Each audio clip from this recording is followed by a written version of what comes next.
Kuzeyin soğuk ve yalnız ülkesi. Nüfusun savaş, terör ve kaos kavramlarından oldukça uzak olduğu bir yer.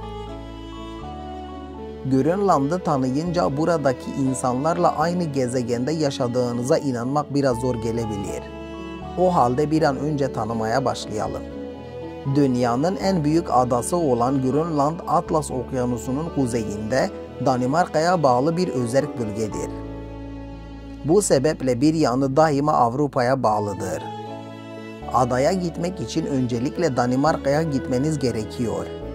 Danimarka hükümeti tarafından uygun görülürseniz Grönland vizesi almaya hak kazanıyorsunuz. Grönland aslında 900 yılında Norveçli bir denizci tarafından keşfedildi. Kısa bir süre sonra adada Kızıl Erik önderliğinde Norveç ve İzlanda kolonileri kuruldu. Kızıl Erik adaya yaz aylarında gelmiş ve her yeri yeşilliklerle kaplı görmüştür. Bu sebeple adaya Danca'da Yeşil Ada, Greenland anlamına gelen Grönland adını vermiştir. Ada yaklaşık 2,17 milyon kilometre kare büyüklüğünde, yani bu adanın içine 3 tane Türkiye sığdırabiliriz. Yüz ölçümü bu kadar büyük olmasına rağmen yerleşim ağırlıklı olarak batı kıyılarında görünüyor. Çünkü geri kalan her yer buzlarla kaplı. Grönland'ın 60 bin kişi olan nüfusunun çoğunluğunu Inuitler oluşturuyor. Yerleşimin en çok görüldüğü şehirler ise Ilulissat ve Nuuk'tur. Buralara şehir demeye dilim varmıyor. Çünkü görünümleriyle adeta bir kasabayı andırıyorlar.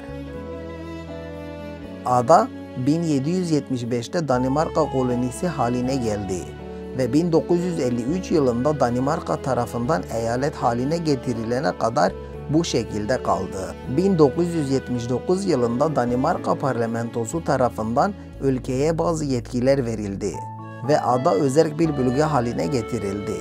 Ancak Danimarka hala dış işleri, savunma ve mali konularda sorumlu durumda. Grönland'ın geçim kaynağı Danimarka'nın yaptığı yardımların yanı sıra sadece balıkçılıktan oluşuyor. Ayrıca Danimarka'ya bağlı olarak Avrupa Birliği'ne dahil olan Grönland, 1985 yılında yapılan referandum sonucunda topluluktan ayrılan ilk ülke özelliğine sahiptir. Bugünkü Grönland'da balıkçı limanları, okullar, kafeler, kiliseler ve modern girişimler dikkat çekiyor. Dış dünyadan izole olmuş eski ve yeniyi bünyesinde barındırırken kimliğini tamamen koruyabilmiş bir ada burası. Dünyanın en küçük başkenti olan Nuuk'ta herkes birbirini tanıyor. Yalnız ve sessiz bir yer gibi göründüğüne bakmayın. Küçük olmasına rağmen çok sayıda festival ve konser düzenleniyor adada. Nem oranı oldukça düşük, hava kalitesi ve görüş açısı bakımından dünyanın en iyi ülkelerinden biri. Eğer bir gün adaya giderseniz gözlerinizin ne kadar iyi gördüğünü fark edeceksiniz. Yıldızlar, dağlar ve gökyüzü olduğundan çok daha yakın görünüyorlar. Hatta yeterince şanslıysanız kuzey ışıklarını görmeniz hiçten bile değil. Eminim ki kuzey ışıklarını görmek birçok insanın ölmeden önce yapılacaklar listesinde yer alıyordur. Bu mucizevi ve masalsı doğa olayına şahit olmak için en doğru adres Grönland.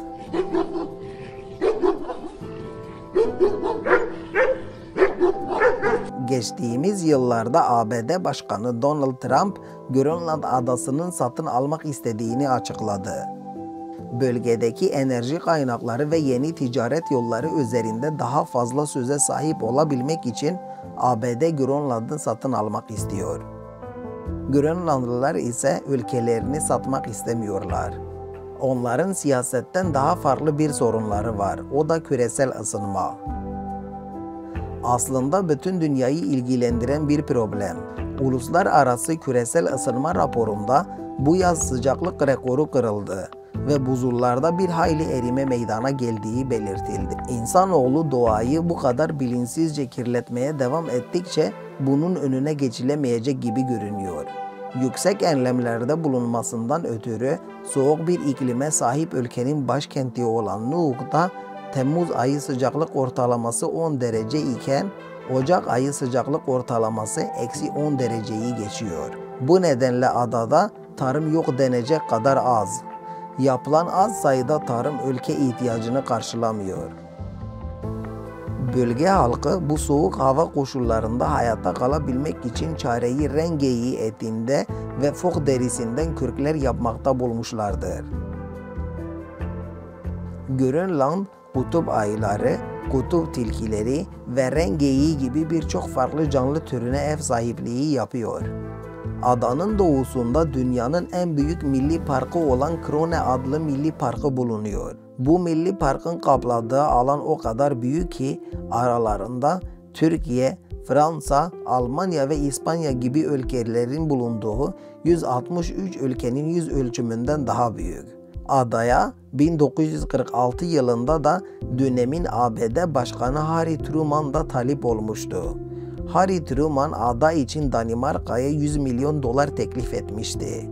Ancak ABD o zaman da reddedilmişti.